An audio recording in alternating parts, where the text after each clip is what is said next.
তারুণ্যের অহংকার, বিএনপির চেয়ারম্যান, আগামী রাষ্ট্রনায়ক, আমাদের সিলেটবাসীর জামাই, উনি গতকাল সিলেট এসেছেন। সিলেট বিভাগে প্রত্যেকটা স্তরের জনগণের মাঝে একটি আনন্দের উল্লাস তৈরি হয়েছে। ইতিমধ্যে আপনারা দেখতে পাচ্ছেন, লোকে লোকারণ্য হয়ে গেছে আলিয়ার মাঠ। আমরা অনেক বেশি আনন্দিত এবং গর্বিত, সেই সাথে মনটাও ভারাক্রান্ত যে আমরা আমাদের দেশনেত্রী বেগম খালেদা জিয়াকে হারিয়েছি।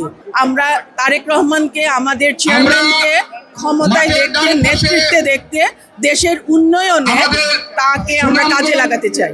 আমাদের নেতা, আমাদের শ্রদ্ধেয় নেতা, আমাদের প্রাণপ্রিয় নেতা, আমাদের আগামী 12ই ফেব্রুয়ারি নির্বাচন উপলক্ষে সিলেট থেকে, এই পবিত্র মাটির থেকে উনি নির্বাচনী প্রচারণা শুরু করেছেন।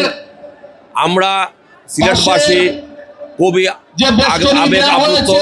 এখানে আসার পরে বিভিন্ন শ্রেণী পেশার মানুষের সাথে কথা বলতেছি, আলাপ হচ্ছে, দেখা হচ্ছে, কিন্তু আমাদের নেতা তারেক রহমান সাহেবের বক্তব্য, ওনার কর্মসূচি এবং দেশ এবং জাতির প্রতি যে কমিটমেন্ট, সাধারণ মানুষের কাছে ব্যাপক সাড়া।